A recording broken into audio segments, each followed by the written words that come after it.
Mbak Ula bilang, Bun sharing sedikit untuk rebuan. Saya bilang sharing apa ya? Nah kebetulan 2 hari sebelum saya golf itu, saya di Mekah, laksanakan umroh.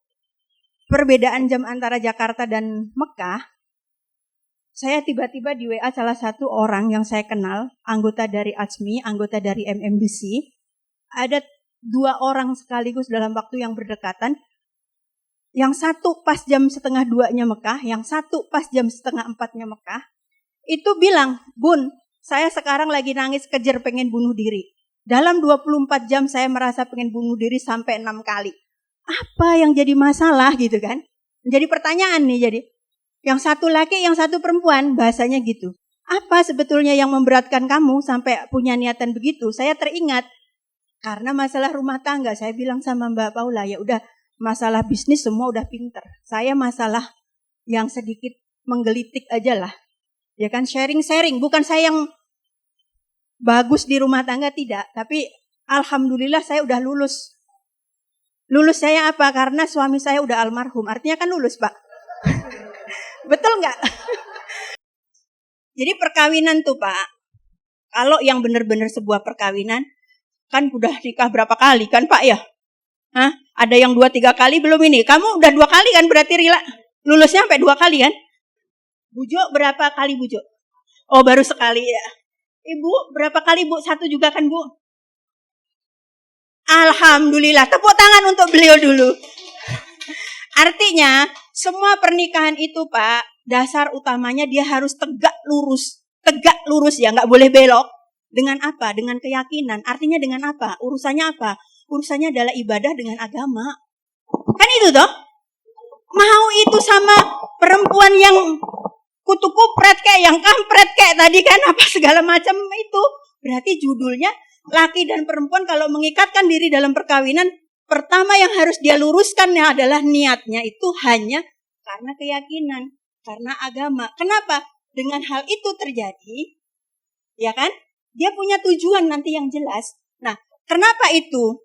Kenapa itu? Karena perkawinan itu harus merupakan hati. Jadi nggak ada perkawinan yang nggak berdasar dari hati dulu. Pernah nggak? Bapak nggak srek sama orangnya nikah, nggak mungkin toh. Walaupun toh sreknya hanya 1 hari atau 2 hari kan gitu kan. Kan banyak tuh sekarang YouTuber itu nikah baru cuma 5 hari cerai gitu kan. Ini semua kenapa? Karena hati adalah piala cinta. Wah, puitisnya keluar dikit. Hati adalah piala cinta. Kejujuran, kesungguh-sungguhan, kebaikan hati, dan keutuhan integritas adalah bentuk-bentuk cinta. Bukan perkawinan sejati kalau seorang itu menikah karena hal-hal tertentu. Hal tertentunya karena apa? Mungkin karena keuangan, mungkin karena status sosial. Kan bisa ngatrol nih kalau ini istri gue nih, anaknya presiden nih, gitu kan? Berarti kalau saya nikah sama dia ngatrol status sosial saya, itu bukan perkawinan sejati. Artinya apa? Transaksi. Ada orang yang selalu masukin ke otak saya, pernikahan adalah transaksi gitu. Demi peningkatan egonya, peningkatan ego. Contoh, sekarang baru punya pos 1, menikah lagi untuk punya pos 2 dan pos 3. Itu kan peningkatan ego, Pak. Bener gak? Ya. itu pernikahan sejati tidak itu, kan? Nah, perkawinan serupa itu kadang kalau saya berpikir nih, tadi 2 jam lalu, ini lelucon tidak ya? Lelucon kayaknya. Pura-pura tidak ya? Pura-pura kayaknya. Sandiwara bertopeng tidak? Ya bertopeng, Bapak. Gitu. Ya. Jadi tadi kuncinya. Nah, kalau ini ada nih cerita sedikit. Kalau katakan nih Mbak Rila nih sekarang, Bun, saya capek Bun, bekerja. Udah aku nggak mau kerja aja Bun, saya mau cari suami. Umpama bersyukurnya ini adik cantik saya tidak begitu kan gitu. Bersyukurnya tidak begitu gitu kan. Capek nyari suami malahan. Alhamdulillah.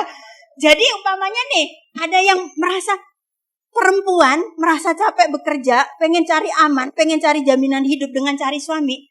Itu tiket masuknya menjadi suatu rumah tangga aja udah keliru, Pak. Premis yang dia beli dari asuransinya udah salah kaprah kemana belinya asuransi apa itu. Kenapa? Karena keamanan hidup. Bener gak? keamanan hidup, kekayaan, kesehatan, keimanan, keberkahan, keberlimpahan. Nggak ada hubungannya dengan suami juga dulu. Hubungannya dengan apa? Hubungannya dengan diri kita. Ya, balik lagi saya katakan, kesadaran diri kita terhadap ilahi kita. Terhadap doa kita, terhadap syukur kita, terhadap kesabaran kita. Karena apa dong, Bapak nggak minta jadi kaya kok Bapak bisa jadi kaya. Mbak Rila nggak minta suami kaya kok bisa dapat suami kaya, nggak mungkin. Ya kan? Artinya Mbak Rila tadi saya bilang buzul. Ya kan? Ini kan ini kan ceritanya nih, ada punya cerita-cerita nih. Ini salah masuk pakai hari sekarang nih, bukan, maksudnya saya begini, dari sekarang Rila harus jelas deh, apa sih tujuan saya untuk mendapatkan suami, posturnya seperti apa, saya mau dapatkan yang seperti Jackie Chan, ya dibilang aja dalam sholat kita, dalam target ini, goalnya pikiran, sosoknya yang soleh, yang jujur, yang bertanggung jawab, yang berkelimpahan. Insya Allah perlu di saat berdoa bertanya, ini jodoh saya munculnya jadi gunung kidul apa gunung asem? Nggak perlu, karena dengan sendirinya Allah akan memunculkan. Benar nggak? Dalam pikiran alam bawah sadar kita, kalau kita pergi ke spiritualnya, mereka yang akan mencari, semesta itu udah bekerja untuk Rila. Kenapa ingat? udah kena dia, bawah sadar dia udah kena dia. Saya pentingnya itu aja. Jadi, nah, karena apa? Manusia itu ada dua tipikal. Satu adalah manusia yang punya magnet dalam dirinya. Satu adalah manusia yang tidak punya magnet. Kalau orang yang punya magnet, ya kan? Dia punya aura tersendiri. Dia confident dalam dirinya. Kenapa? Karena dia punya aura, dia punya magnet. Kekayaan terbesar dalam diri manusia apa? Kan kita dikasih sama Allah. Ya kan? Manusia adalah makhluk yang paling sempurna di muka bumi dan sebagai khalifahnya. Sebagai co-kreatornya Allah. Kan begitu dah? Ya kan? Berarti kekuatannya ada di siapa? Ada di orang lain? Ya enggak, Mak. Kekuatannya tetap ada di diri kita. Dengan apa? Kita punya kekayaan apa? Satu, kita adalah sebagai makhluk yang sempurna dulu. Itu kita syukuri. Yang kedua, dengan makhluk sempurna ini berarti kita punya apa saja atau mau apa saja. Lillahi ta'ala istilahnya. Demi Allah, bismillah. Gitu loh, Rila. Allah pasti akan kasih. Kenapa? Karena kita akan mendatangkan apa yang kita mau. Benar nggak, Pak? Kecuali, ya, salah dalam mencapai keinginan atau meminta keinginan. Mintanya suami yang ganteng, hidungnya maju. Nah, ini berdoanya minta suami yang hidungnya pesek. Lah itu beda. Yang nggak dikabulin. Ya kan? Maksudnya saya, sebelum berdoa, Mas Dio yang keinginan coba keluarkan sedikit. Biar saya nanti ajak diskusi teman-teman. Nah ini dulu. Dalam berdoa itu konsepnya adalah kenali apa yang sebenarnya kita inginkan. Diri kita masing-masing, Pak, antara saya dengan Pak Johan, dengan saya dengan Ibu, dengan Bu Jul, dengan Mbak Rila, dengan Mbak Paula, beda. Tujuan saya, hati saya, beda. Ya kan? Biar sama-sama lulus. Saya lulus karena meninggal, Mbak Rila lulusnya dengan hidup. Kan gitu, berarti kan tujuannya beda. Keinginannya beda. Jadi luruskan dulu keinginan. Kalau Bapak nggak punya keinginan gimana? Atau saya nggak tahu Bu keinginan saya. Ya bertanya sama Tuhan, doanya minta keinginan. Saya malam tadi minta keinginan. Saya nangis ke Allah malam tadi apa? Ya Allah, apa sih yang kau inginkan darimu untukku? Gitu loh. Kenapa? Lah aku punya keinginan nggak dikabul-kabulkan nih. Istilahnya bahasanya gitu. Nangisnya udah berapa kali? Udah lama, setahun lebih. Ya kan gitu umpamanya. Nah, terus yang kedua di sini. Terus berdoa saat senang maupun susah. Jadi kita istiqomah. Belajar untuk menenangkan diri dengan istiqomah. Nah, tanamkan kuat-kuat apa tujuan doa kita. Artinya di saat kita keinginan, tanamkan ini, Pak. Sehingga ini untuk apa sih? Ini tadi untuk menciptakan apa? Menciptakan atau menghidupkan rasa syukur itu tetap ada di dalam hati. Jadi walaupun toh Bapak sudah berumah tangga 20 tahun, istri salah dikit buat kopi, buat teh, dimaafin. Karena apa? Bersyukur, Pak. Bersyukurnya bagaimana? Sudah menemani sekian lama. Ya kan? Sudah ada keberkahan. Nah, di sini gunakan energi sabar untuk bangkit dari kegagalan. Artinya kalau belum dikabulkan sama Allah, berarti kita harus bersabar. Kalau istri kita udah dibilang, saya itu maunya tehnya hanya 1 sendok gulanya Bu, tapi dia salah mulu kasih garam 1 sendok gitu kan. Ya sabar dulu gitu loh Pak. Nah, yang berikutnya adalah sholat dengan penuh syukur dan sabar. Ini adalah sekelumit hal yang saya ceritakan, saya kisahkan, saya sharingkan dalam rangka apa? Semua udah tahu. Ini adalah ilmu yang udah Bapak biasa dengar di luar, bahkan mungkin baca, bahkan mungkin khatam. Tapi ya, di saat itu terjadi pada diri kita, kadang kita lupa. Blank ya Pak ya? Blank bahasanya. Sehingga apa? Bingung mencari literatur, bingung mencari pengaduan. Nah, saya ingatkan sekali lagi bagi ibu-ibu, mbak-mbak yang cantik, bapak-bapaknya juga, kalau istri atau suaminya ada kejelekan dalam rumah, jangan diceritakan ke tetangga atau ke tukang sapu. Ya kan? Kan suka gitu. Ada tukang sapu depan rumah karena tadi tahu suaminya nutup pintu jeder, langsung cerita, itu suami saya memang kurang ajar. Aduh, gitu kan? Itu apa itu? Ya salah kaprah tuh Pak. Maaf bahasanya saya tadi. Ilmunya nggak ada berarti. Bener nggak? Menceritakannya ke siapa ya? Menceritakannya ke ahlinya. Siapa itu ahlinya? Balik lagi Pak. Saya adalah lawyer Pak. Ya kan gitu. Saya bisa menyimpan rahasia Bapak kan gitu. Bisa menyimpan rahasia Ibu kan gitu kan. Nomor handphone. Jadi begitu ceritanya. Kita ceritanya ke siapa? Ke ahlinya. Ke orang yang benar-benar bisa rapat menutup apa yang kita sampaikan. Wani biro, gitu kan. Nah, biro wanine, gitu kan. Kenapa? Ini masalah dunia akhirat, gitu kan. Nah, makanya tadi pesan saya tadi ini dibawa kita semua ya Pak. Mudahan masuk ke pikiran kita. 1, di dalam menjalani rumah tangga. Itu kita konsepnya hanya apa? Doa, sabar, syukur. Selami kekurangan masing-masing, saling inilah Pak. Saling merangkul gitu loh. Kalau ada salah dikit di itu. Nah, yang kedua adalah seperti tadi saya bilang. Kalau ada masalah, jangan reaktif seketika itu. Karena apa Pak? Bapak itu kalau mau mendapatkan rezeki yang besar, ini kan kita muridnya Mardigu semua nih. Udah dibersihkan semua di MMBC kan? Udah take off kan? Iya kan? Nah, saya tambahin ilmunya dikit gitu loh. Apa itu ilmunya? Konsep kita untuk mendapatkan keberkahan, keberlimpahan itu adalah dengan kebahagiaan. Jadi kalau Bapak mau mulai pekerjaan pagi hari, Bapak jangan sekali-kali Pak muka asam sama istri atau anak atau siapapun di depan Bapak. Jangan sekali-kali. Bismillah, dengan istri senyum. Makanya tadi kalaupun tuh dikasih air garam juga udah diminum aja Pak, sambil nelan sedikit. Emang apa sih Pak susahnya? Bener gak? Ya kan? Susahnya apa sih Pak? Diampuni saja Pak. Kenapa? Di saat Bapak pagi itu bahagia, ke anak enak, ke istri enak, ke orang depan rumah enak. Insya Allah Pak, selanjutnya nanti 1 hari itu enak. Tapi kalau Bapak itu sudah mulai pagi itu dengan yang gak enak, ya Pak, itu pantulan diri Pak.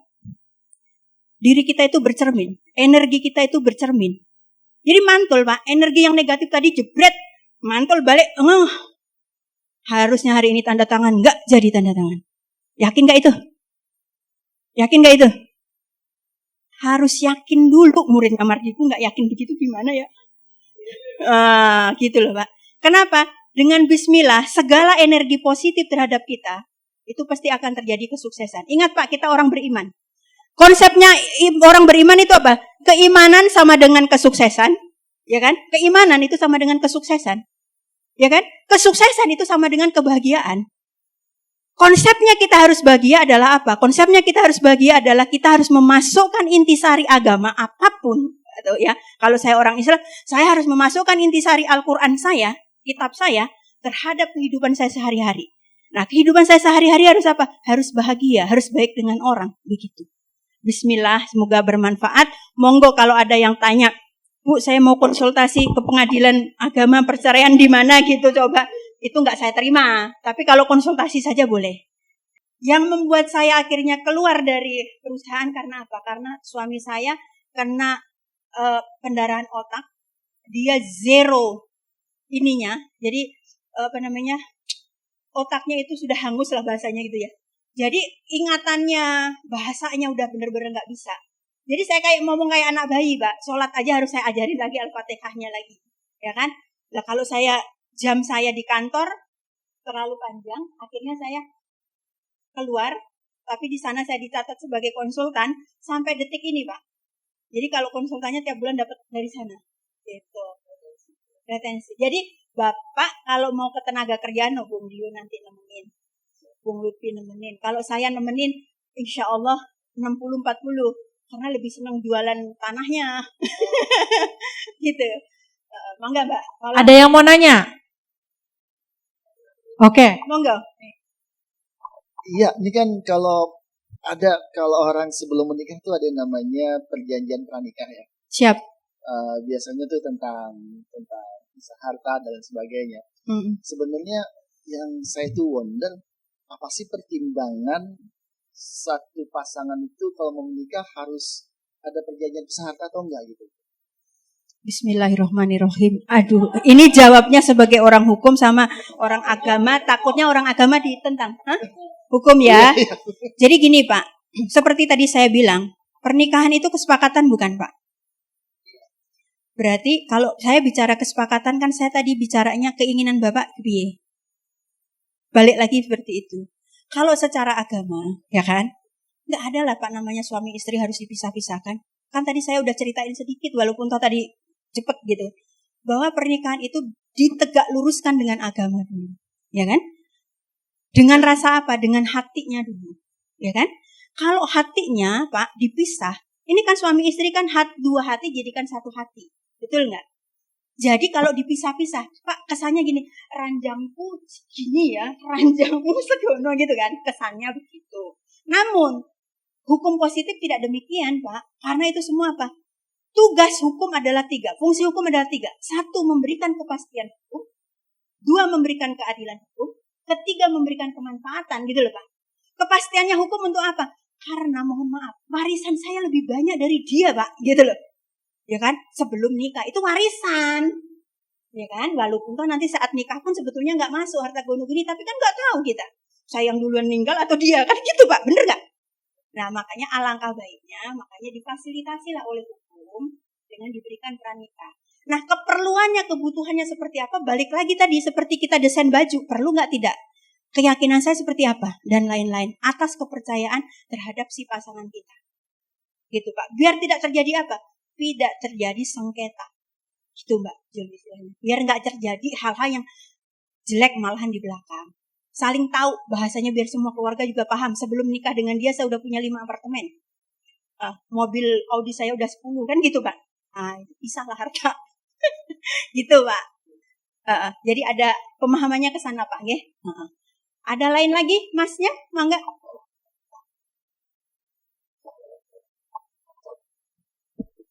Ya, terima kasih Bu Juwarni. Jadi kalau saya ini cuma nyampaikan bahwa saya juga akhir-akhir ini banyak yang curhat. Betul, jadi baru aja saya nyesel juga tadi kenapa nggak tak ajak ke sini orangnya gitu ya. Jadi, dikontak ke kantor bisa. Jadi saya ini meskipun masih muda juga kadang-kala itu ada beberapa teman tuh yang konsul pranikah dan juga after nikah. Ya. Jadi kalau saya sering bilang iya, enggak sih. Jadi mungkin karena sering ngomong ya, jadi kadang-kadang orang dengerin. Kalau saya bilang menikah itu, ini saya minta validasi aja. Jadi kalau saya bilang menikah itu kalau tujuannya bukan untuk ibadah atau bukan kata lain dari ibadah itu, kalau menikah tujuannya bukan untuk mencari kemuliaan di sisi Allah, maka semuanya salah. Betul. Buat saya semuanya salah karena bahkan saya bilang, apakah nikah itu tujuannya bukan untuk bahagia? Bahagia hidup itu ya semestinya adalah pilihan. Saya bilang bahwa apakah kita kemudian menikah dengan si A yang cantik itu, apakah ada jaminan kita bahagia? Tidak ada. Apakah kita menikah dengan orang yang lebih kaya, lebih cantik, lebih solehah? Apakah menjamin kita bahagia? Juga tidak. Saya bilang. Jadi saya pun sering bilang bahwa kalau niatnya bukan untuk mulia di sisi Allah, maka semua alasan yang lain salah. Maka sebelum kita menikah, maka hal yang paling kita, atau yang sudah menikah pun, mari kita luruskan lagi niat kita bahwa nikah itu bukan untuk berbahagia. Salah. Bahwa berbahagia itu hanya pilihan kita.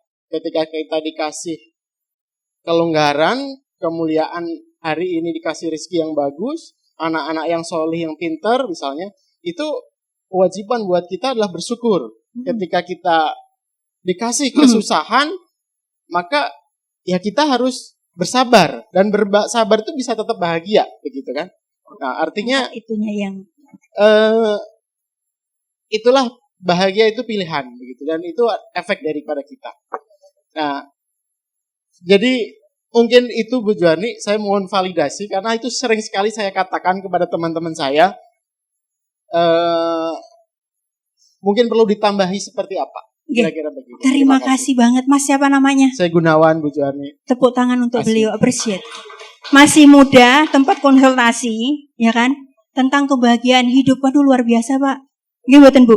Saya aja usia 40 aja kadang bertanya, aku tuh bahagia gak sih gitu loh Bu. Udah ditinggal suami, dulu kalau pas saat kerja di telepon-teleponi suruh pulang, repot banget sih punya suami, coba gak ada gitu kan. Begitu sudah gak ada, repot banget di rumah, sepi banget gitu, cuma sendiri kan gitu kan. Apa sih sebetulnya makna kebahagiaan kan gitu Pak. Jadi gini, yang tadi saya validasi betul Pak. Jadi tujuan pernikahan, ya kan?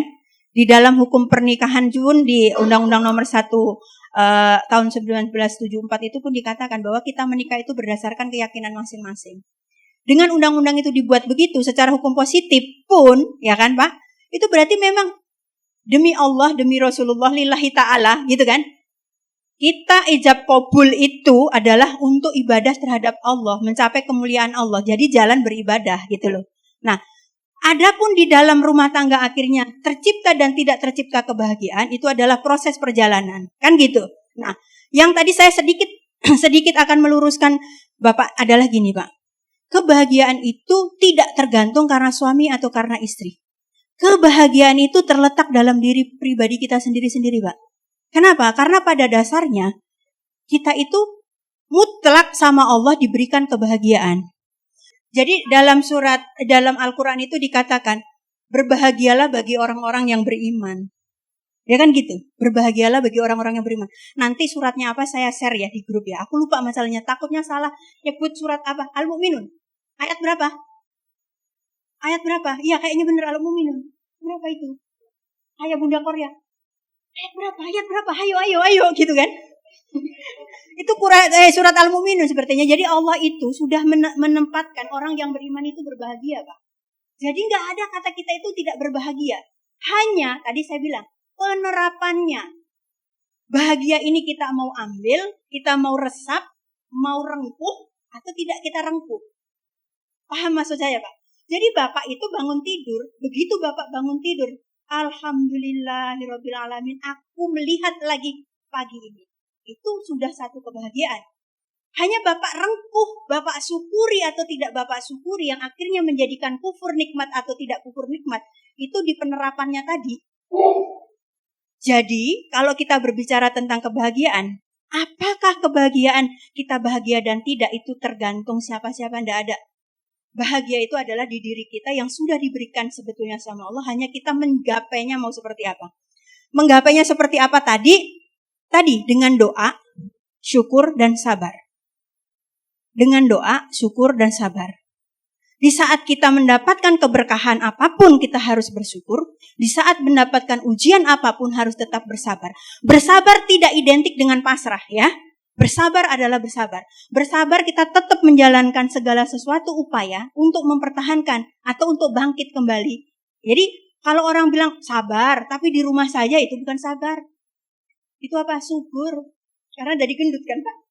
Bener gak? Gitu. Makasih Bapak. Oke. Nah tadi Mas Dio, yang ayat tadi Mas Dio. Sebentar. Ayatnya tadi ini. Sungguh telah datang kepadamu pelajaran dari Tuhanmu, penyembuh bagi penyakit yang ada dalam dada dan petunjuk serta rahmat bagi seorang yang beriman. Pak, ini adalah salah satu cara kita untuk bahagia. Bapak satu hari baca Al-Quran berapa ayat? 1 atau 2? Saya baru 1 ayat aja Pak. Bismillahirrahmanirrahim. Gitu kan Pak? Pak, kalau kita setiap hari mengucapkan ayat-ayat Al-Quran, insya Allah Pak, rahmat itu bagi seorang yang beriman. Jadi kebahagiaan akan kita dapat. Ya Pak, bismillah kita berdoa. Semoga kita semua bahagia. Kita semua dilindungi terus sama Allah. Diberikan keberkahan, keberlimpahan. Nah, tadi Mas Dio ada flyer ya? Sebentar. Tadi Masnya yang temennya belum ikut datang. Ini Pak, ada pertemuan nih kayaknya Pak. Nah, ini 1 juta tiket. Ini kita mau meneruskan ini. Kalau tadi kan belum ada konsultasinya. Kalau acara ini nanti ada konsultasinya Pak. Ya, ini kan kita free dulu. Kita penjajakan gitu kan. Kalau nanti benar-benar yang punya masalah datang ke sini. Dalam rumah tangga dia, mau masalah apa aja, kita nanti akan berikan konsultasinya. Ada ruang konsultasinya. Tanggal berapa Mas? Belum dibikin tanggalnya? Mas Dio? Maret? Nanti ya? Nanti itunya ya, tanggalnya ya. Kita sesuaikan gedung mula kali ya. Terus satu lagi. Gedungnya di gedung DCO kayaknya memang. Nah ini kita Pak ada kontrak drafting dan employment law. Ini sebetulnya kita akan kerjasama nanti boleh juga dengan Mbak Paula. Dengan ASMI. Artinya mohon maaf. Kita kerjasama dengan asosiasi ASMI, dengan JHP. Kita bareng-bareng nanti apa? Membenahi di sini Pak. Kontrak drafting Pak. Dan employment law ini nanti yang hukum ketenagakerjaan Pak. Jadi saya tak coba sharing-sharing ilmu saya 15 tahun jadi HRD itu kayak apa gitu. Diasah lagi. Ya kan? Mantap, nah, kontrak draftingnya yang Bapak suka bikin perjanjian-perjanjian tuh. Ya Pak ya. Jangan repot dengan 950.000 terus nanti kontraknya bermasalah Pak. Mau nagih duitnya baru datang. Udah masuk 1M. Kan sayang-sayang Pak 1M. Coba dikasihkan 950.000 ke lawyer. Bikin draftnya yang benar. Setidaknya penjagaan. Ya preventifnya Pak. Gitu. Kalau kita preventifnya sudah bikin sedemikian rupa. Ternyata masih ada sesuatu, ya kita sebagai manusia kan Pak, harus bangkit dari kegagalannya. Mbak Paula, demikian masih ada pertanyaan? Pak Kun? Enggak, saya megang mic aja ini. Megang mic aja Pak Kun. Kali aja Pak Kun mau bertanya Bu Ani, kalau saya mau tambah pos ketiga bagaimana gitu. Oh enggak minat. Nggak Satu minat. aja. Tepuk tangan. Ada menanya lagi? Mangga? Kalau sudah tidak, berarti saya rasa boleh.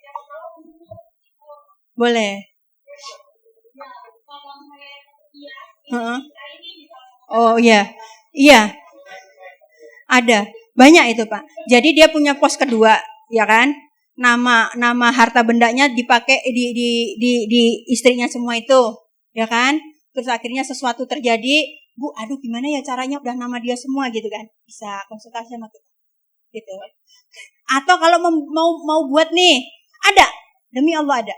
Yang datang ke saya hanya spesial untuk apa Bu? Bantuin saya dong Bu, ngapain? Biar dapat tanda tangan dari istri sah saya yang pertama. Tepuk tangan. Negosiator.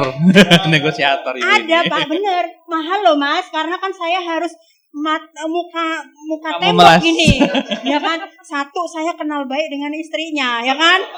2, saya harus kasih pencerahan dulu kayak Ustadzah Mama Dede, ya kan? Ya, tapi saya jalani juga Pak. Alhamdulillah belum jadi. Ya udah, gimana? Masih ada? Masih ada? Belum ada? Ya udah. Terima kasih. Malu. Oke. Balik lagi Pak. Sebelum dan sesudah kita akhiri dengan doa, semoga menjadi keberkahan.